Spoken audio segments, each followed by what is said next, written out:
الحمدللہ وحدہ لا شریک لہ والصلاة والسلام علی من لا نبی بعد وعلی آلہ وصحابہ الذین اوفوا عہدہ عن علی بن ابی طالب رضی اللہ عنہ قال قال رسول اللہ صلی اللہ علیہ وسلم اذا كانت لیلۃ النصف من الشعبان اذا كانت لیلۃ النصف من شعبان فقوموا لیلها وصوموا نہارها او کما قال 15 شعبان جس کو لیلۃ البراءت اور شب براءت کہا جاتا ہے، احادیث میں شعبان کی اہمیت ہے اس اعتبار سے کہ رسول اکرم صلی اللہ علیہ وسلم رمضان المبارک کے علاوہ سب سے زیادہ جو روزے رکھتے وہ شعبان میں رکھتے تھے۔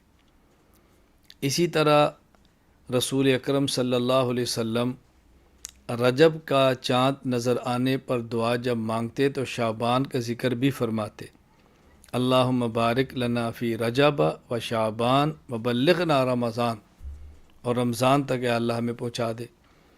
اسی طرح حضور اکرم صلی اللہ علیہ وسلم کا ارشاد ہے، آپ نے فرمایا احسو ہلال شعبان لرمضان، کہ شعبان کا جو چاند ہے اس کو اچھی طرح محفوظ رکھو، اس کا حساب کرو رمضان کے لیے۔ تو چونکہ شعبان رمضان کا مقدمہ ہے، شعبان رمضان کی تمہید ہے، شعبان رمضان المبارک کی تیاری ہے، اس کی خاص اہمیت احادیث کے اندر آئی ہے۔ پھر شعبان میں 15 شعبان یعنی 15ویں رات، اس کو لیلۃ البراءت کہا جاتا ہے عربی میں، اور ہمارے اس کو شب براءت کہتے ہیں۔ یعنی یہ وہ رات ہے کہ جس میں اللہ تعالیٰ خصوصیت سے توبہ قبول فرماتے ہیں، لوگوں گناہوں کو معاف فرماتے ہیں، اللہ تعالیٰ رحمت عطا فرماتے ہیں اس رات کو۔ اس رات کے بارے میں بطور خاص حضرت علی رضی اللہ تعالیٰ عنہ سے حدیث موجود ہے، جو کہ سنن ابن ماجہ حدیث نمبر 1388۔ اسی طرح امام بہقی کی شعب الایمان جلد 3 صفحہ 378 پر روایت موجود ہے کہ حضرت علی رضی اللہ تعالیٰ عنہ نے فرمایا کہ رسول اکرم صلی اللہ علیہ وسلم نے ارشاد فرمایا، اذا کانت لیلۃ النصف من شعبان، جب شعبان کی درمیانی آدھے شعبان کی بات رات ہو یعنی 15ویں شب، فقوموا لیلہا، تو اس رات کو قیام کرو، وصوموا نہارہا، اور دن کا روزہ رکھو۔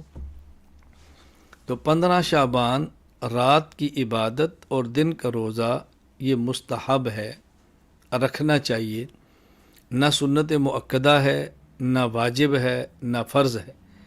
اگر کوئی شخص اس دن کا روزہ نہ رکھے اور 15 شعبان کی شب کا قیام نہ کرے، کوئی اس پر ملامت نہیں، کوئی اس پر نکیر نہیں، کوئی اس پر اعتراض نہیں۔ اگر کوئی رکھتا ہے تو بہت اچھا کرتا ہے، لیکن اس رات کو قیام اجتماعی کرنا، نوافل کی جماعت کرانا، باقاعدہ تداعی کر کے لوگوں کو دعوت دینا، یہ مناسب نہیں۔ اسی طرح باقاعدہ شعبان کے روزے کے لیے رمضان کے روزے کی طرح عمومی سحری کے اعلان کرنا، عمومی افطاری کے اعلان کرنا، سحری افطاری کا اہتمام کرنا، یہ مناسب نہیں۔ یہ عبادت ہے، اجتماعی نہیں، انفرادی ہے، فرض واجب سنت مؤکدہ نہیں، بلکہ زیادہ سے زیادہ مستحب کے درجے میں ہے۔ اگر کوئی کرتا ہے تو بہت اچھی بات ہے۔ ہمارے بہت سارے مشائخ سے اس رات کا قیام بھی ثابت ہے، رات کی اہمیت کے پیش نظر عبادت بھی ثابت ہے۔ اللہ تعالیٰ توفیق عطا فرمائے تو کرنی چاہیے۔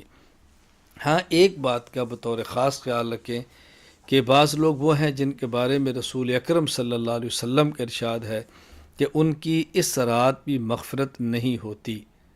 ہمیں اس سے بچنا ہے کہ ہم اس فہرست کے اندر شامل نہ ہوں۔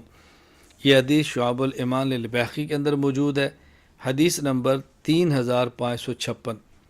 الترغیب و ترہیب کے اندر موجود ہے، حدیث نمبر 1547، کہ نبی کریم صلی اللہ علیہ وسلم فرماتے ہیں جبرائیل میرے پاس آئے، اتانی جبرائیل علیہ السلام، فقال هذه اللیلۃ لیلۃ النصف من شعبان، یہ شعبان کی درمیانی شب ہے یعنی 15ویں شب ہے، وَلِلَّهِ فِيهَا عُتَقَاءُ مِنَ النَّارِ، بعدد شعور غنم کلب، بنی کلب کی بکریوں کے بالوں کے برابر، یعنی بہت بڑی تعداد میں اللہ تعالیٰ جہنم سے لوگوں کو آزادی کا فیصلہ فرماتے ہیں۔ لیکن لا ينظر اللہ فیہا الی مشرک و الی مشاجح ولا الی قاطع رحم ولا الی مسبل ولا الی عاقل لوالدی ولا الی مدمن خمر۔ یہ 6 لوگ ایسے ہیں کہ جن کی طرف اللہ تعالیٰ رحمت کی نظر سے نہیں دیکھتے۔ نمبر 1 مشرک، نمبر 2 کینہ رکھنے والا، نمبر 2 رشتہ داروں سے تعلقات کو ختم کرنے والا، نمبر 4 شلوار ٹخنوں سے نیچے رکھنے والا، نمبر 5 والدین کی نافرمانی کرنے والا، نمبر 6 شراب کا عادی۔ اللہ تعالی ہماری حفاظت فرمائے۔ کس قدر افسوس کی بات ہے، کس قدر دکھ کی بات ہے، محرومی کی بات ہے کہ اس رات بھی انسان اللہ تعالیٰ کی نظر رحمت سے محروم ہو جائے اور انسان کی مغفرت نہ ہو سکے۔ اس لیے ہمیں اہتمام کرنا ہے، ہم شرک سے توبہ کریں، کینے اور بغض سے توبہ کریں، قطع تعلق سے توبہ کریں، شلوار ٹخنے نیچے رکھنے سے توبہ کریں، والدین کی نافرمانی کرنے سے توبہ کریں، شراب پینے سے توبہ کریں۔ اگر کوئی شخص اس گناہ کے اندر ملوث ہے، توبہ کر لے، آئندہ اس گناہ کو نہ کرنے کا فیصلہ کر لے، سچی پکی توبہ کرے۔ بہرحال میری گفتگو کا خلاصہ یہ ہے، 15 شعبان شب براءت، لیلۃ البراءت کی رات عبادت بھی کر سکتے ہیں، 15 شعبان کو روزہ بھی رکھ سکتے ہیں۔ نہ تو اجتماعی عبادات کا اہتمام کریں، اجتماعی کا معنی کہ باقاعدہ اعلان کریں، تداعی کریں، اشتہار چھپوا کے جمع کریں، انفرادی عبادت ہے۔ ہاں اگر اتفاقاً کچھ لوگ جمع ہو گئے ہیں، آپ نے تلاوت بیٹھ کے کر لی ہے، ذکر کر لیا ہے، اللہ کا نام لے لیا ہے، بیان ہو گیا ہے، سن لیا، تو اس میں کوئی حرج نہیں ہے۔ ہاں لوگوں کو جمع کر کے بیان کرنا، سمجھانا، یہ ایک الگ چیز ہے۔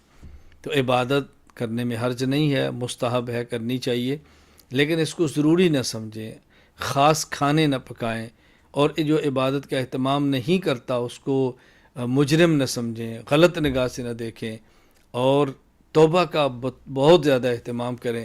اللہ تعالی ہمیں اس رات کا اہتمام، اللہ تعالیٰ اس رات کی عبادت، اس رات کا قیام کرنے کی توفیق دے، اور اللہ تعالیٰ 15 شعبان کے روزے کی توفیق عطا فرمائے۔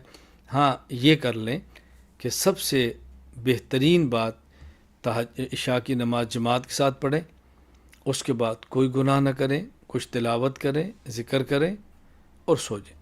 صبح اٹھ کے تہجد پڑھیں، پھر وتر پڑھیں، اور یوں فجر کی نماز تک خود کو اعمال کے اندر مشغول رکھیں، جماعت کے ساتھ عشاء کی نماز، جماعت کے ساتھ فجر کی نماز۔ انشاءاللہ اللہ تعالیٰ کی ذات سے امید ہے اللہ تعالیٰ پوری رات اجر اور عبادت کے اندر شمار فرمائیں گے۔ وآخر دعوانا ان الحمد للہ رب العالمین۔